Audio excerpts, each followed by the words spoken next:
ভিডিওটিতে ক্লিক করার জন্য আপনাকে অসংখ্য ধন্যবাদ। নতুন একটি ভিডিওতে আপনাদের স্বাগত জানাই। আশা করি সবাই ভালো আছেন।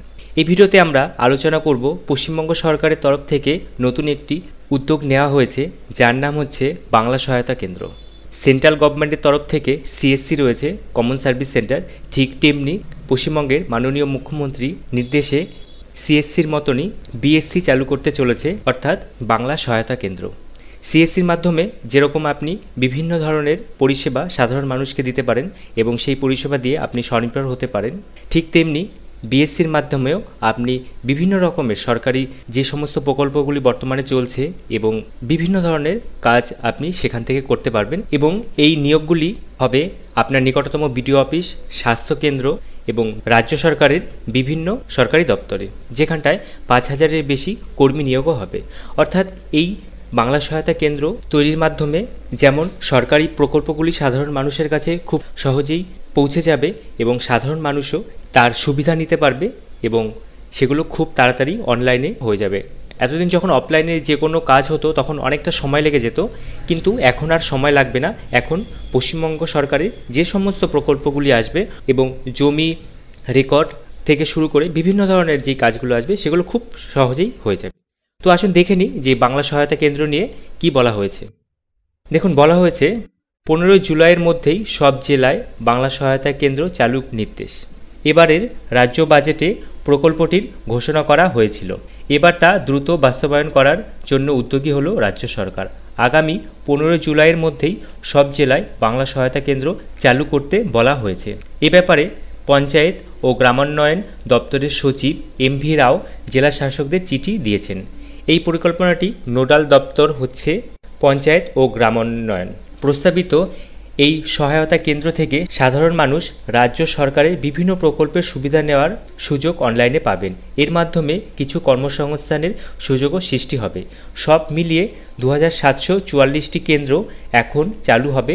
প্রতি কেন্দ্রে 2 জন করে কর্মী থাকবেন, অর্থাৎ সব মিলিয়ে 5,000-এর বেশি যুবক যুবতী এখানে কাজ করবেন।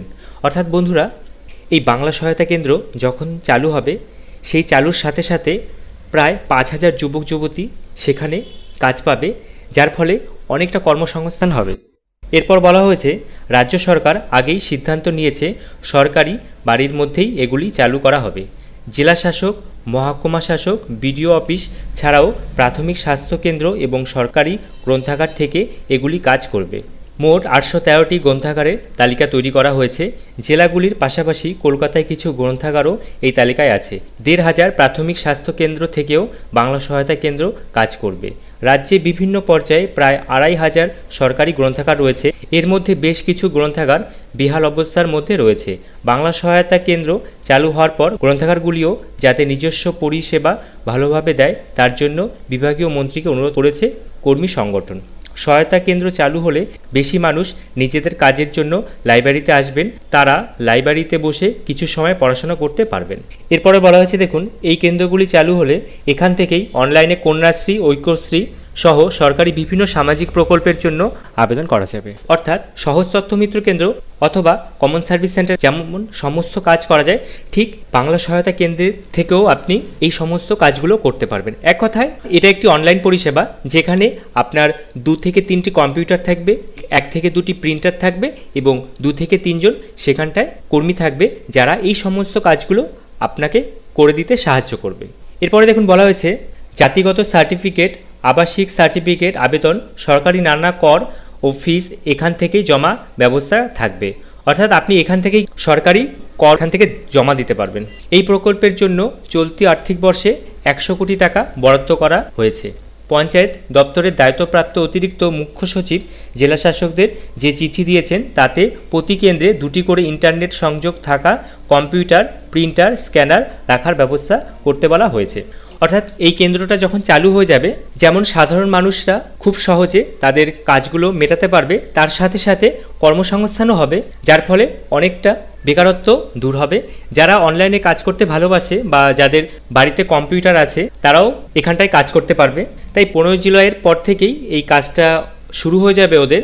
পরবর্তী সময় বাংলা সহায়তা কেন্দ্র নিয়ে যে আপডেট আসবে আমি ভিডিওর মাধ্যমে আপনাদের জানিয়ে দেব এবং বাংলা সহায়তা কেন্দ্রে নিয়োগের জন্য কী কী যোগ্যতা লাগবে এবং কারা এতে নিয়োগ হতে পারবেন আমি বিস্তারিতভাবে নেক্সট যখন এটার বিজ্ঞপ্তি আসবে আমি আপনাদের পুরোটা জানিয়ে দেবো। এই ভিডিওতে আমি আপনাদের বললাম বাংলা সহায়তা কেন্দ্র কী এবং এখানটায় কী কী কাজ হবে এবং এখানটায় কতজন নিয়োগ হবে। এই ভিডিওটা এ পর্যন্তই। ভিডিওটা দেখে আপনি উপকৃত হলে ভিডিওটা লাইক করবেন, চ্যানেলে নতুন হলে চ্যানেলটিকে সাবস্ক্রাইব করবেন এবং পাশে থাকা বেল আইকনটিকে প্রেস করবেন। এই ভিডিওটা এখানেই শেষ করছি, দেখা হবে নতুন আরেকটি ভিডিওতে। সম্পূর্ণ ভিডিওটা দেখার জন্য আপনাকে অসংখ্য ধন্যবাদ।